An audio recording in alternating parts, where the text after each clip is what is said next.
A questão do fim do mundo. A questão do fim do mundo não é uma questão nova, né? A gente percebe que existem várias tradições intelectuais e religiosas que têm lidado com essa ideia do fim do mundo aos longos do tempo. O Ano 1000, por exemplo, é um exemplo clássico, né? Georges Duby, que foi um grande historiador francês, escreveu um livro chamado O Ano 1000, e a gente sabe que existia uma perspectiva na Europa Ocidental de que o mundo ia acabar no ano 1000. É uma discussão interessante sobre isso.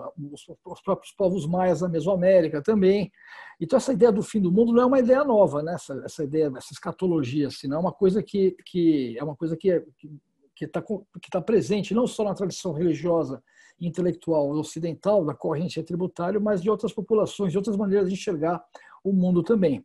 Mas, de fato, isso eu acho muito legal que o Ailton Krenak vai falar nessa série, porque, de fato, para os povos indígenas, e eu falo como arqueólogo aqui, não como indígena, mas como alguém que trabalha, né, essa questão da ocupação humana do Brasil, numa perspectiva de escala cronológica profunda, para os povos indígenas, a gente pode dizer, e o Eduardo Veiros de Castro fala isso também, que o mundo está acabando nos últimos 500 anos. No caso da Amazônia, por exemplo, as nossas estimativas propõem que a região amazônica devia ter mais ou menos 10 milhões de indígenas em 1500, e essa população ela foi reduzida drasticamente, não só na Amazônia, mas em todo o continente americano. A gente tem dados melhores para o Caribe, né? Foi o primeiro lugar onde os espanhóis chegaram ali, Cristóvão Colombo, para a Mesoamérica, para a América Central e para o México e para os Andes também.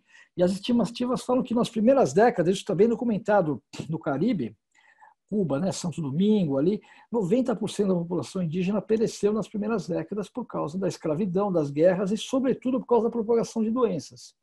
Então, de fato, a gente pode pensar que existe um processo de destruição do mundo que está acontecendo. O próprio processo que gerou a história das nações americanas a partir da Idade Moderna, a partir do século XVI, é também um processo de destruição e de fim de mundo para as populações indígenas que vivem aqui no continente. Isso está acontecendo não só, né, por causa de doenças, mas até agora. A gente sabe que existem ainda mais ou menos 60 populações indígenas em situação de isolamento no Brasil, em muitos casos de isolamento voluntário. O Brasil também, através da FUNAI, desenvolveu uma política maravilhosa, Departamento de Povos Isolados, e esse está sendo destruído agora, né? A pessoa responsável por esse departamento na FUNAI agora é um missionário.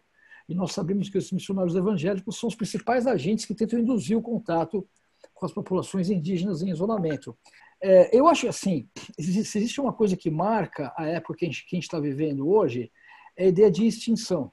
Nos últimos 50 anos, nós temos 160 espécies de animais que foram declaradas extintas. A gente está vivendo numa época, e alguns autores chamam essa época de antropoceno, que seria uma nova época geológica, que seria caracterizada, dentre outras coisas, pelo quê? Pelo colapso de escalas. Geralmente, quando a gente pensa em mudança geológica, a gente pensa em coisas acontecendo num intervalo de tempo muito longo, né? São centenas ou milhares ou até milhões de anos de uma transição de uma época ou de uma era geológica para outra.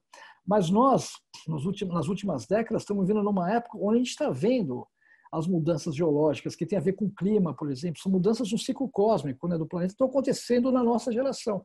Aos 10 anos, com as temperaturas mais altas registradas na história do planeta, desde que se tem registro, pode ser que tenha coisas mais antigas ainda, né, há bilhões de anos atrás, elas aconteceram nos últimos 15 anos. Então, a gente está vivendo uma época de mudança acelerada, muito grande. A gente vive um colapso de ciclos que são geológicos ou planetários e da nossa própria história de vida. Se a gente olhar, se a gente lembrar das nossas memórias de infância, nós que somos um pouco mais velhos, a gente percebe que a gente vivia num planeta diferente. E alguns autores chamam isso de antropoceno. Então, assim, de fato, por que eu estou dizendo isso? Porque essa possibilidade de fim de mundo, ela é uma possibilidade concreta. As intervenções que nós temos feito em nossa maneira de viver, e as grandes corporações, principalmente, na indústria do petróleo, vamos dar um nome para essas coisas, para ser menos... Não vamos usar de eufemismo aqui, né? Não só a indústria do petróleo, da mineração também, né? As grandes corporações, o que elas têm feito no planeta e o nosso estilo de vida consumista, de fato, está provocando uma mudança que pode ter consequências catastróficas. Uma delas, por exemplo, é essa ideia de extinções, grandes extinções. E extinção é uma coisa que é para sempre, né? É difícil. A gente tem até tecnologias interessantes que estão sendo propostas agora, né? Com materiais genéticos, mas extinção são eventos que são para sempre. Quando as ciências naturais, no século XVII e no século XVIII, começaram a encontrar evidências fósseis de formas de vida que não existiam mais, por exemplo, animais marinhos em registros localizados na Europa, na Suíça, ali nos Alpes, longe do mar.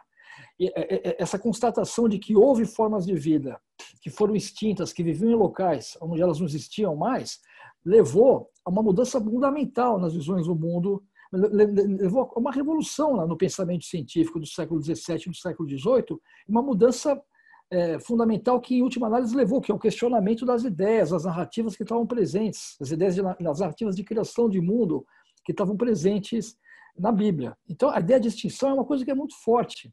E ela foi importante para mudar a maneira pela qual a nossa espécie, a tradição intelectual e científica ocidental, pelo menos, se vê no planeta. Mas agora ela é muito mais radical e muito mais drástica. Tem um livro muito bacana, que eu não sei se...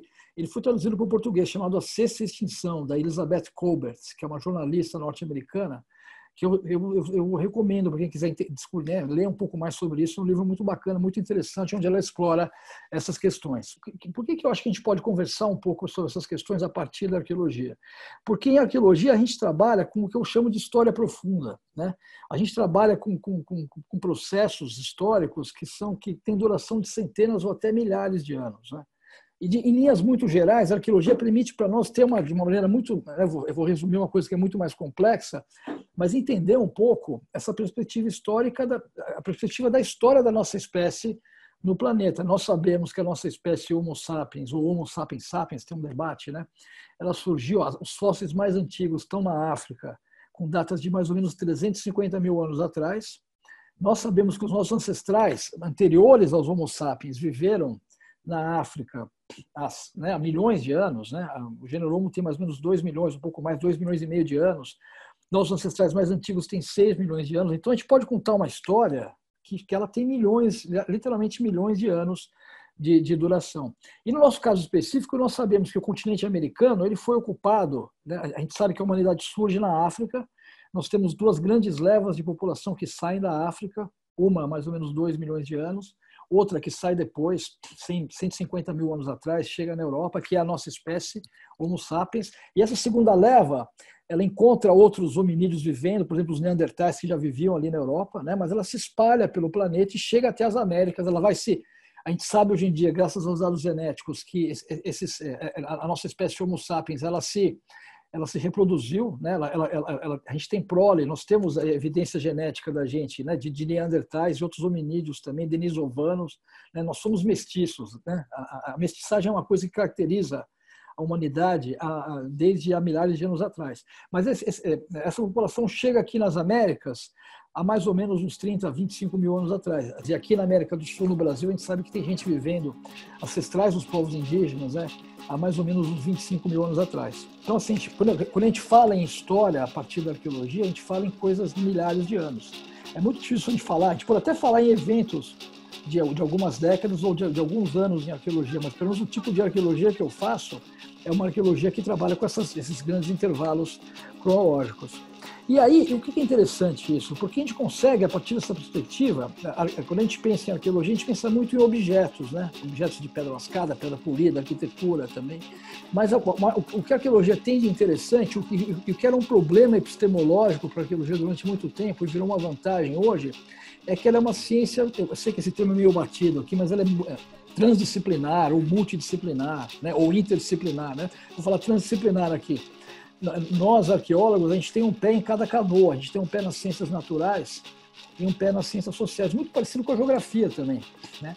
E isso, às vezes, para a geografia é uma fonte de ansiedade epistemológica, e para a arqueologia é também. Será que a gente é uma ciência social? Será que a gente é uma ciência natural? Mas, de fato, a grande crise que a gente vive no planeta hoje é uma crise que é socioambiental, e ela demanda uma abordagem, um olhar que conjugue essas maneiras diferentes de olhar o mundo, né? A partir da nossa própria prática como cidadãos, né? Mas também pensando na perspectiva científica, um olhar, uma mirada que conjugue visões que venham das ciências naturais e das ciências sociais. Então, olhar para essas coisas, de repente, passou a conferir para nós, arqueólogos e arqueólogas também, uma capacidade de participar criticamente desse debate, que é o debate da crise socioambiental do mundo contemporâneo.